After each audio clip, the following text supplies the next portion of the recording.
Aklıma düştü gözlerin, boynumu büktüm ağladım.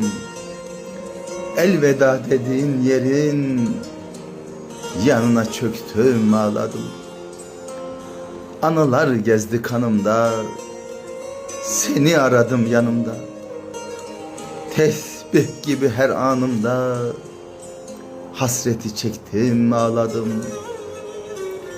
Her seven boyun eğmiş, ayrılık ne yaman şeymiş. Gözden yaş dökmekten neymiş. Gözümü döktüm ağladım. İçim garip, gönlüm darda. Gözlerim karşı duvarda. Ben her akşam aynalarda. Ben her akşam aynalarda yüzüne baktım ağladım. Yüzüne baktım ağladım.